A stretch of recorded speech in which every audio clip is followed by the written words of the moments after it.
A Casa da Rua dos Aflitos. Você acredita em casas assombradas? Acredita que existem lugares onde o véu entre nosso mundo e o mundo dos mortos é tão fino que pode ser atravessado? Lugares onde o passado se recusa a morrer, onde almas atormentadas vagam eternamente em busca de paz ou vingança? Hoje eu vou te contar uma história real. Uma história que aconteceu em Recife, Pernambuco, num bairro antigo chamado São José. Uma história sobre a casa mais assombrada do Brasil. Uma casa que até hoje permanece vazia, abandonada, evitada por todos que conhecem sua história macabra. Esta é a história da Casa da Rua dos Aflitos. O lugar amaldiçoado, a Rua dos Aflitos. Apenas o nome já causa arrepios, não é verdade? E existe uma razão histórica para isso. No século XVIII, essa rua abrigava um cemitério de escravos e condenados. Pessoas que morriam sem nome, sem registro, sem dignidade. Eram jogadas em valas comuns, uma em cima da outra, sem cerimônia, sem respeito. Dizem os antigos moradores que à noite, se você parar e escutar com atenção, ainda pode ouvir os lamentos vindos debaixo da terra. Gemidos de dor, súplicas por libertação. Mas essa não é nem a pior parte da história. Em 1897, sobre esse solo amaldiçoado, foi construída uma casa. Um sobrado colonial de 3 andares, com janelas altas e grades de ferro retorcidas. A casa foi encomendada por um homem chamado Coronel Sebastião Ferreira da Silva. Um homem rico, poderoso, temido. Um homem com segredos. O Coronel Sebastião era conhecido por sua crueldade. Tratava seus empregados como animais, espancava, torturava e, segundo rumores que corriam em sussurros pelas ruas de Recife, ele fazia coisas muito piores dentro daquela casa, coisas que as pessoas tinham medo até de mencionar. Ele morava lá com sua esposa, Dona Margarida, uma mulher pálida e silenciosa que nunca era vista sorrindo. E com suas 3 filhas, Isabel, de 17 anos, Beatriz, de 15, e a pequena Clara, de apenas 10 anos. A família Ferreira da Silva vivia isolada do resto da sociedade. Raramente recebiam visitas. As meninas não frequentavam festas nem a igreja. Dona Margarida era vista apenas quando ia ao mercado, sempre com roupas de manga comprida, mesmo no calor escaldante do verão pernambucano. Os vizinhos comentavam, suspeitavam, mas ninguém ousava confrontar o poderoso coronel. Até que numa noite de setembro de 1904, tudo mudou. Era uma tempestade violenta. Raios cortavam o céu escuro de Recife. O vento uivava pelas ruas estreitas do bairro de São José. E foi nessa noite que os gritos começaram. Gritos vindos da Casa da Rua dos Aflitos. Gritos de mulheres. Gritos de terror absoluto. Os vizinhos acordaram assustados. Alguns se aproximaram da casa, mas tinham medo de entrar.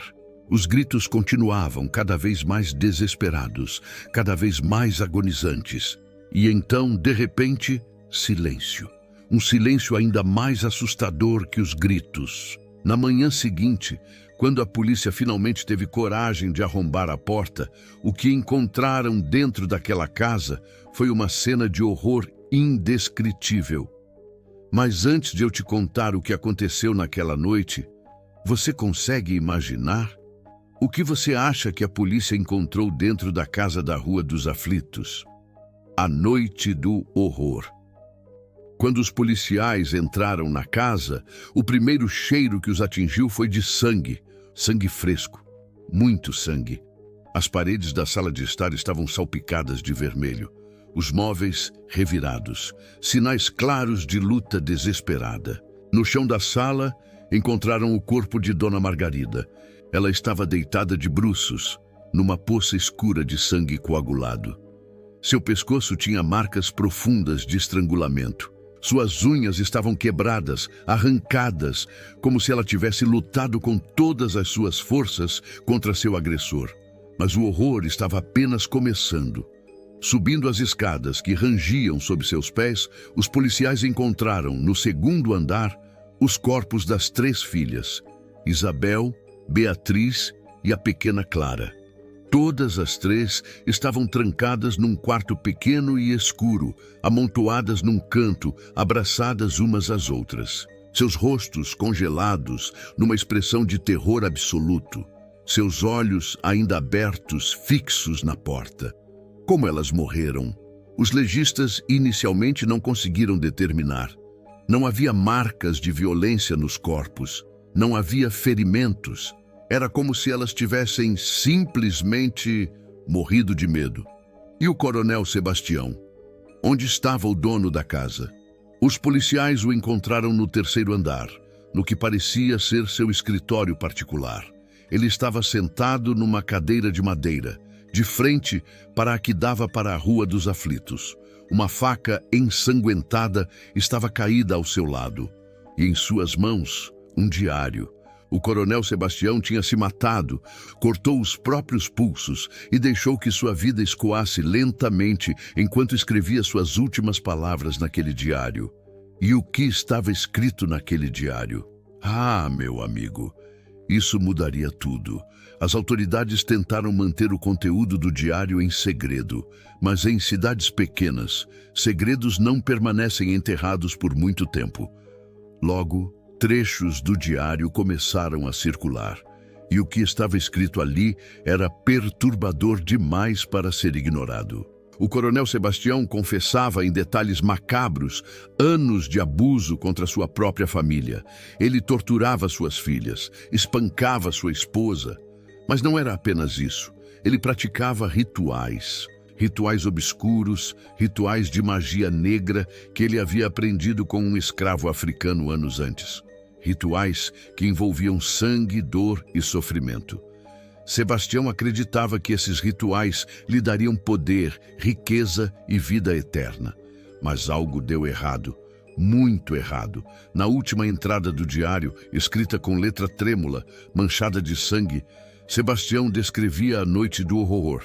Ele contava que durante um de seus rituais, algo respondeu.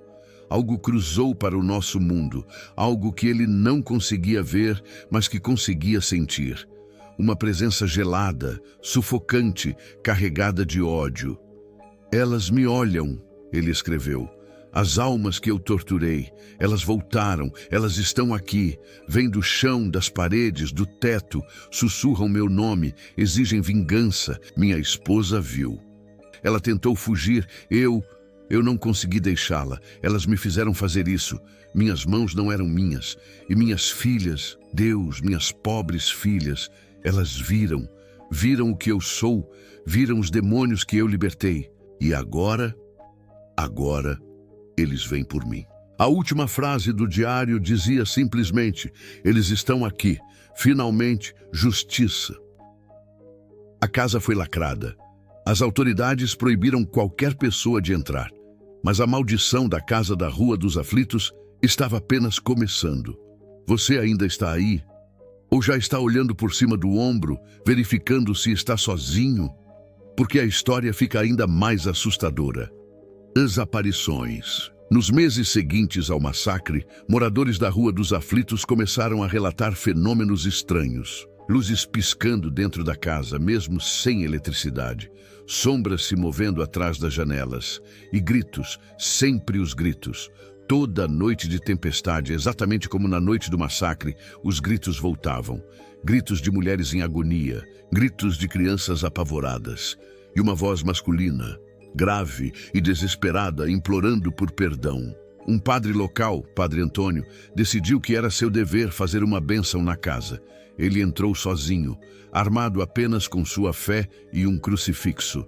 3 horas depois, os vizinhos o encontraram do lado de fora, ajoelhado na rua, tremendo incontrolavelmente e rezando em voz alta. Seus cabelos, que eram negros quando ele entrou, tinham ficado completamente brancos. Padre Antônio nunca mais falou sobre o que viu dentro daquela casa. Ele abandonou o sacerdócio uma semana depois e deixou Recife. Dizem que ele passou o resto de sua vida num mosteiro silencioso, em busca de paz para sua mente atormentada. Em 1923, quase 20 anos após o massacre, a casa foi vendida a um comerciante português chamado Manuel Santos. Manuel não acreditava em fantasmas ou maldições. Ele achava que tudo não passava de superstição de gente ignorante. Ele reformou a casa, pintou as paredes, trocou os móveis e se mudou para lá com sua esposa e 2 filhos pequenos. Eles duraram exatamente 7 dias. Na 7ª noite, os filhos de Manuel começaram a ter pesadelos terríveis. Eles diziam que uma mulher pálida entrava em seu quarto à noite e ficava parada ao pé da cama, apenas olhando, sem piscar. Diziam que ouviam risos de crianças vindos do sótão vazio. E diziam que um homem alto, vestido de preto, com olhos que brilhavam vermelho no escuro, aparecia no corredor e sussurrava seus nomes. Manuel ainda tentava racionalizar. Eram apenas pesadelos infantis, ele dizia, até a noite em que ele mesmo viu. Manuel acordou no meio da noite com a sensação de que alguém estava observando. Quando abriu os olhos, viu uma silhueta no canto do quarto. A silhueta de um homem alto. Ele não se movia, apenas observava. Manuel tentou gritar, mas sua voz não saía. Tentou se levantar, mas seu corpo estava paralisado. Então, a silhueta começou a se aproximar lentamente, muito lentamente, deslizando pelo chão sem fazer som. Quando a silhueta estava a centímetros de seu rosto, Manuel finalmente conseguiu ver os detalhes. E o que ele viu fez seu sangue gelar. Era o Coronel Sebastião, ou o que restava dele. Seu rosto estava decomposto, apodrecido, com pedaços de carne pendendo dos ossos. Seus olhos eram buracos vazios e negros, e de sua boca aberta saía um sussurro rouco e agonizante. Junte-se a nós. Manuel recuperou o controle de seu corpo e gritou. Acordou toda a casa. A silhueta desapareceu, mas Manuel sabia o que tinha visto. Naquela mesma noite, ele pegou sua família e fugiu. Abandonou todos os seus pertences, abandonou a casa e nunca mais voltou a Recife. A casa voltou a ficar vazia e permanece vazia até hoje. Mas a história não termina aí. Ao longo das décadas, dezenas de pessoas tentaram entrar na casa da Rua dos Aflitos. Curiosos, aventureiros, céticos, youtubers em busca de views, todos eles saíram correndo pálidos, jurando nunca mais voltar. Você se atreve a perguntar o que eles viram lá dentro? Será que você teria coragem de entrar naquela casa? Os testemunhos. Em 1987, um grupo de estudantes universitários decidiu passar uma noite inteira na casa. Eles levaram câmeras, gravadores, equipamentos de investigação paranormal. Iam provar, de uma vez por todas, que não havia nada de sobrenatural ali. Eles entraram às 8 da noite. Por volta das 9, conseguiram fazer algumas gravações. Pequenos ruídos, mudanças de temperatura, nada muito conclusivo. Às 10 da noite, as câmeras começaram a falhar.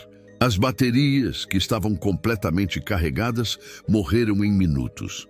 Os gravadores pararam de funcionar e foi então que as coisas começaram a acontecer. Primeiro, eles ouviram passos no andar de cima, passos pesados, deliberados, indo de um lado para o outro, mas eles sabiam que não havia ninguém lá em cima. Todos os 5 estudantes estavam juntos no térreo. Um deles, um rapaz chamado Felipe, subiu para investigar. Os outros esperaram embaixo, tensos, ouvindo os passos de Felipe subindo a escada. Então ouviram sua voz. Gente, vocês precisam ver isso. Quando os outros 4 subiram correndo, encontraram Felipe parado no corredor do 2º andar, completamente imóvel, olhando fixamente para uma parede. Felipe, tá tudo bem? Um deles perguntou. Felipe não respondeu, não se mexeu. Era como se estivesse em transe. E então, todos os 4 viram. Na parede branca, diante de Felipe, palavras estavam aparecendo. Não escritas com tinta, não gravadas, simplesmente aparecendo. Como se fossem formadas por sombra, por algo vindo de dentro da própria parede. As palavras diziam, saiam, agora, antes que seja tarde. Os estudantes não esperaram mais. Agarraram Felipe, que ainda estava em transe, e correram escada abaixo. Mas quando chegaram ao térreo, a porta da frente estava trancada. Trancada por dentro. E eles não tinham trancado. Eles correram para a porta dos fundos, também trancada. As janelas todas trancadas. Era como se a própria casa não quisesse deixá-los sair. Foi então que ouviram a risada. Uma risada masculina, grave, ecoando por toda a casa, vinda de todos os lugares ao mesmo tempo. E junto com a risada, vozes femininas, chorando, suplicando: nos ajude, por favor, nos ajude. Os estudantes entraram em pânico. Gritaram, socaram as portas, quebraram uma janela e finalmente conseguiram escapar. Pularam pela janela quebrada, se cortaram nos cacos de vidro, mas não se importavam. Só queriam sair daquela casa. Felipe precisou ser internado por 3 dias. Ele não conseguia parar de tremer, não conseguia dormir. Toda vez que fechava os olhos, via o rosto do coronel Sebastião, apodrecido e sorrindo, sussurrando seu nome.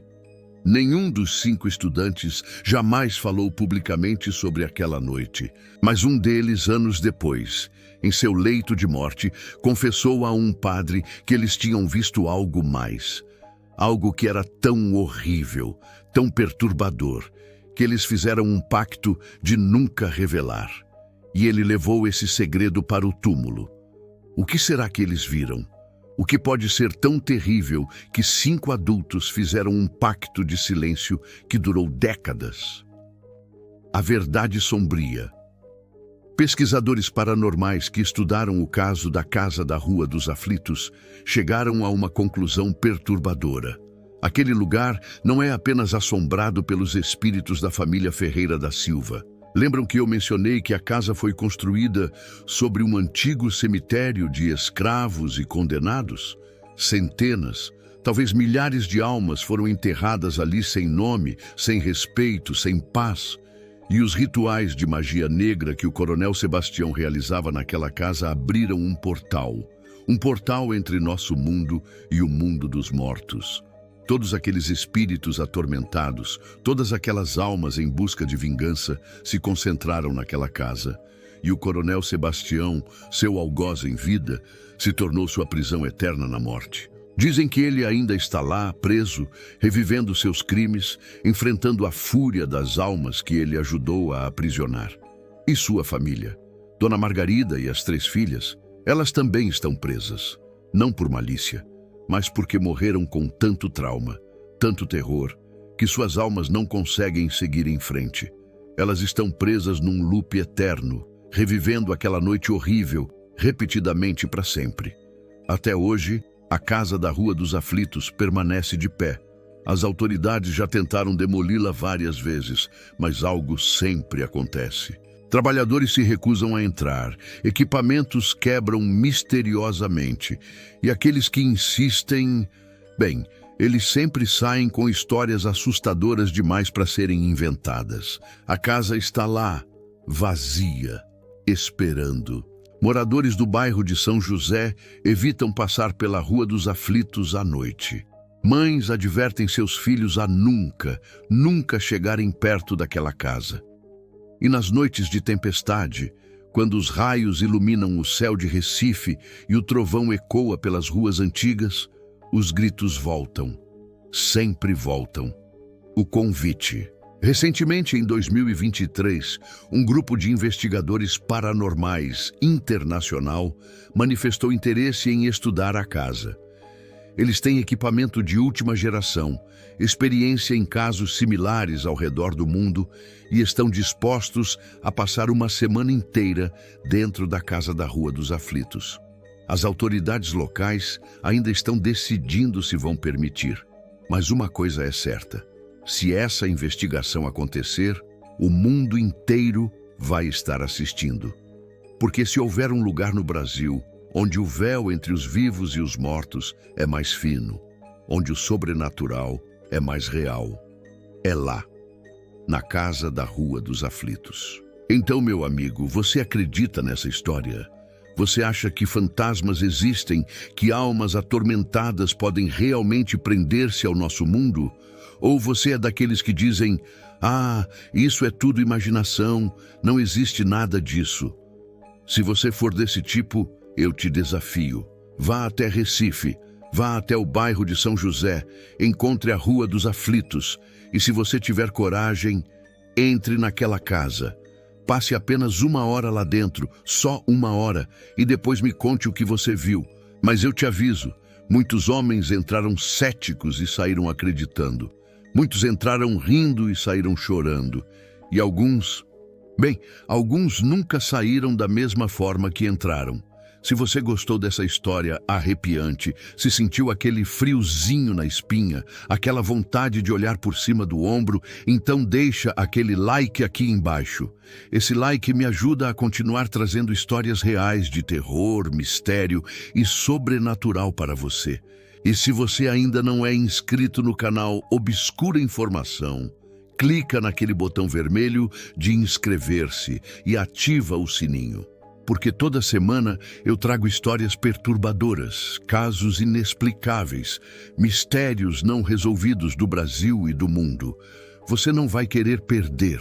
Deixa nos comentários, você acredita na história da Casa da Rua dos Aflitos? Você teria coragem de entrar lá? Ou você conhece alguma casa assombrada na sua cidade? Conta pra gente. Quem sabe sua história não vira o próximo vídeo. Antes de eu me despedir, deixa eu te contar uma última coisa. Uma coisa que vai fazer você dormir com a luz acesa hoje. Semana passada, eu recebi uma mensagem de uma pessoa que mora em Recife. Ela me contou que passou de carro pela Rua dos Aflitos tarde da noite. E quando olhou para a casa, viu algo nas janelas do 3º andar. Vultos. 3 vultos pequenos, do tamanho de crianças. E eles estavam olhando diretamente para ela. Não se movendo, só olhando. Ela acelerou o carro e saiu de lá o mais rápido que pôde. Mas quando chegou em casa e foi dormir, ela teve um pesadelo. Sonhou que estava na casa. Sonhou que as 3 meninas vinham até ela e sussurravam uma única frase, repetidamente. Você nos viu, agora nós sabemos onde você está. Ela acordou com a sensação de que não estava sozinha no quarto. E quando ela olhou para o canto escuro perto da porta, bom, eu não vou terminar essa parte da história, deixo para a sua imaginação. Durma bem hoje, se conseguir. Fantasma assustador.